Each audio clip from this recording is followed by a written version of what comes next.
Welcome. Welcome to City 17. You have chosen or been chosen to relocate to one of our finest remaining urban centers. I thought so much of City 17 that I elected to establish my administration here, in the Citadel so thoughtfully provided by our benefactors. I've been proud to call City 17 my home.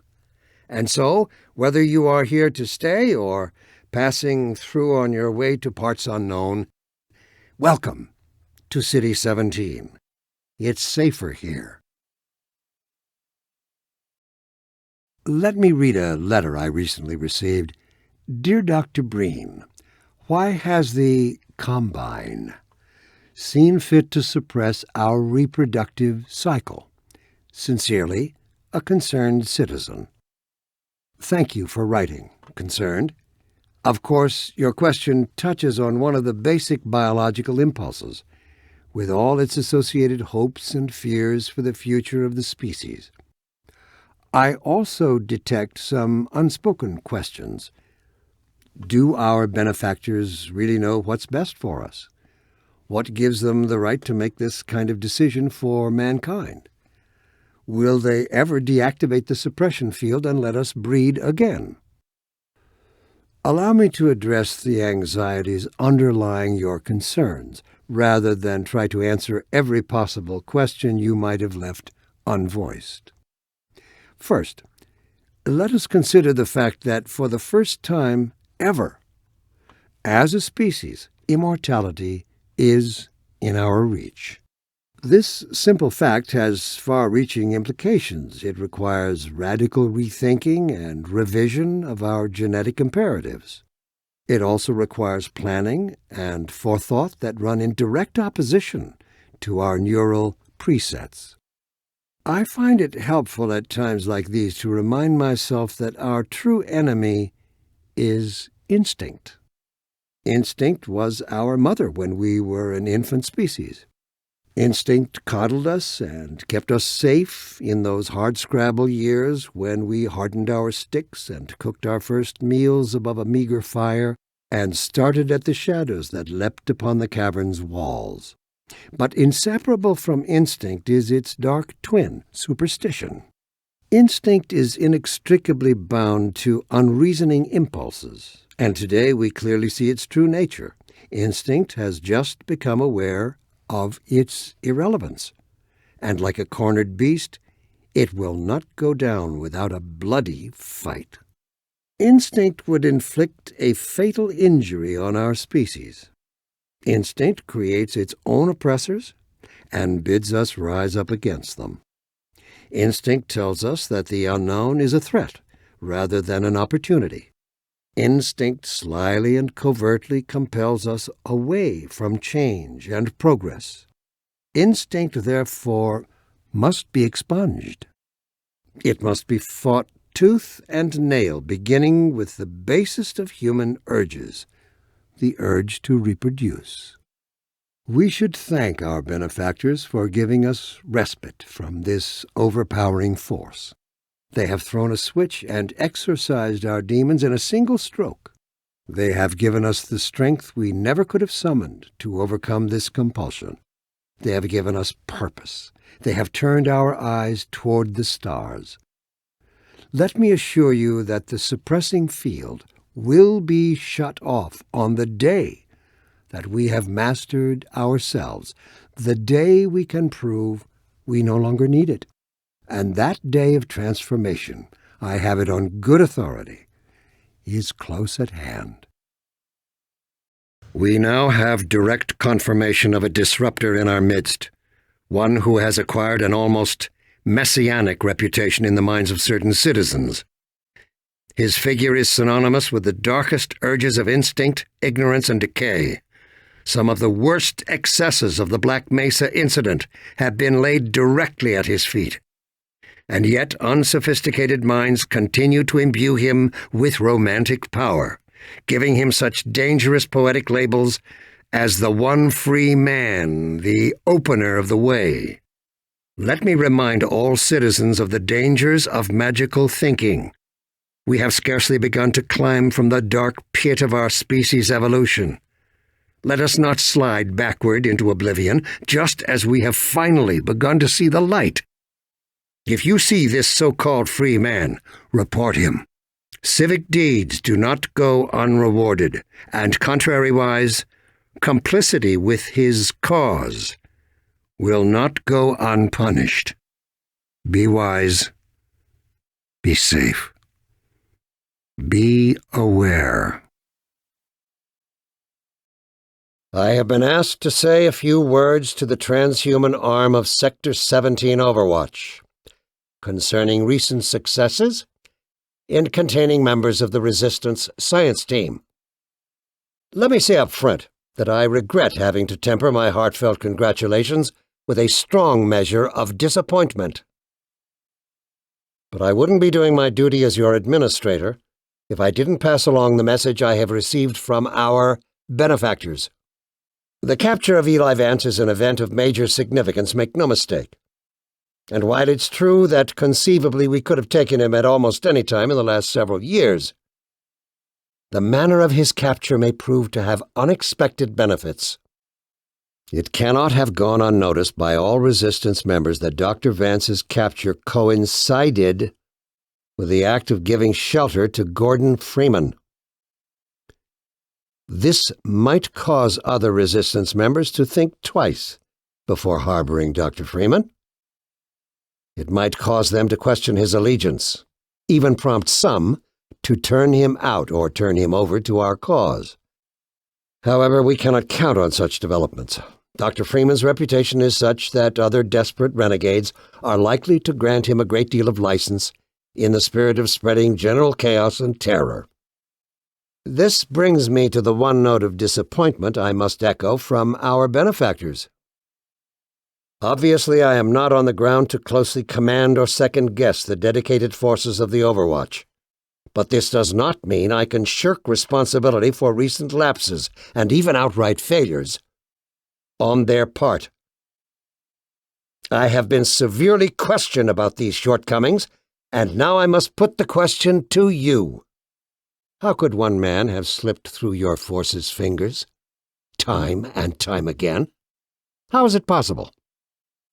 This is not some agent provocateur or highly trained assassin we are discussing. Gordon Freeman is a theoretical physicist who had hardly earned the distinction of his Ph.D. at the time of the Black Mesa incident. I have good reason to believe that in the intervening years he was in a state that precluded further development of covert skills. The man you have consistently failed to slow, let alone capture, is by all standards simply that, an ordinary man. How can you have failed to apprehend him?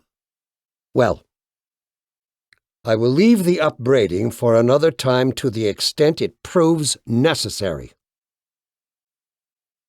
Now is the moment to redeem yourselves. If the transhuman forces are to prove themselves an indispensable augmentation to the Combine Overwatch, they will have to earn the privilege. I'm sure I don't have to remind you that the alternative, if you can call it that, is total extinction, in union with all the other unworthy branches of the species. Let's not allow it to come to that. I have done my best to convince our benefactors that you are the finest the species has to offer. So far, they have accepted my argument, but without concrete evidence to back it up. My words sound increasingly hollow even to me. The burden of proof is on you, as is the consequence of failure. I'll just leave it at that. It has come to my attention that some have lately called me a collaborator, as if such a term were shameful. I ask you, what greater endeavor exists than that of collaboration? In our current unparalleled enterprise, refusal to collaborate is simply a refusal to grow, an insistence on suicide, if you will. Did the lungfish refuse to breathe air? It did not. It crept forth boldly while its brethren remained in the blackest ocean abyss, with lidless eyes forever staring at the dark, ignorant and doomed despite their eternal vigilance. Would we model ourselves on the trilobite? Are all the accomplishments of humanity fated to be nothing more than a layer of broken plastic shards, thinly strewn across a fossil bed, sandwiched between the Burgess shale and an eon's worth of mud? In order to be true to our nature and our destiny, we must aspire to greater things. We have outgrown our cradle. It is futile to cry for mother's milk when our true sustenance awaits us among the stars. And only the universal union that small minds call the Combine can carry us there. Therefore I say yes, I am a collaborator. We must all collaborate, willingly, eagerly, if we expect to reap the benefits of unification. And reap we shall. I'd like to take a moment to address you directly, Dr. Freeman. Yes, I'm talking to you, the so-called one free man. I have a question for you. How could you have thrown it all away? It staggers the mind. A man of science with the ability to sway reactionary and fearful minds toward the truth, choosing instead to embark on a path of ignorance and decay. Make no mistake, Dr. Freeman. This is not a scientific revolution you've sparked. This is death and finality. You have plunged humanity into free fall. Even if you offered your surrender now, I cannot guarantee that our benefactors would accept it. At the moment, I fear they have begun to look upon even me with suspicion. So much for serving as humanity's representative. Help me win back their trust, Dr. Freeman. Surrender while you still can. Help ensure that humanity's trust in you is not misguided. Do what is right, Dr. Freeman. Serve mankind. So, this is Dr. Freeman. At last. I wish I could say this was a pleasant surprise, but it's neither a surprise nor, as you will surely agree, very pleasant. Well, I am nothing if not pragmatic. Well, Dr. Freeman, under other circumstances, I like to think we might have been able to work together in an atmosphere of mutual trust and respect. Certainly, judging from your brief tenure at Black Mesa while I was its administrator, you showed every promise of becoming a valuable and productive contributor to the scientific process. And yet, I'm not sure what spurred you to it. But there is really no place in this enterprise for a rogue physicist. Your mentors are partly to blame. Of course, my disappointment in Eli Vance and Isaac Kleiner is far greater than my sorrow over your unfortunate choice of career path. In a way, I suppose you could not have done otherwise. Who knows what seeds of iconoclasm they planted when you were young and gullible, but while they certainly share a great part of the responsibility for the recent troubles, it is you alone who have chosen to act with such willful disregard for humanity's future. Tell me, Dr. Freeman, if you can. You have destroyed so much. What is it exactly that you have created? Can you name even one thing? I thought not. I have laid the foundation for humanity's survival, and not as we have narrowly defined ourselves, but as something greater than we could ever imagine. Something we can now only begin to glimpse. Look, Gordon, look at what you are throwing away. Is it worth it? Dr. Freeman, you really shouldn't be out there. At the moment of synapse, as I teleport, this chamber will be bathed in deadly particles that have yet to be named by human science.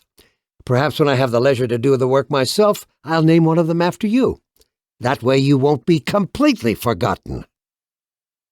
When the singularity collapses, I will be far away from here, in another universe, as a matter of fact. You, on the other hand, will be destroyed in every way it is possible to be destroyed, and even in some which are essentially impossible. I don't know what you can possibly hope to achieve, apart from your own annihilation. I warned you this was futile. I could have told you that was pointless, Dr. Freeman. Are you still with us, Dr. Freeman? Not for much longer, I think. If only you had harnessed your boundless energy for a useful purpose. I hope you said your farewells. Go back, Freeman! You have no idea what you're doing! You don't know what you'll unleash! You could bring down this whole Citadel! Think, man! Think of the people below! No! You need me.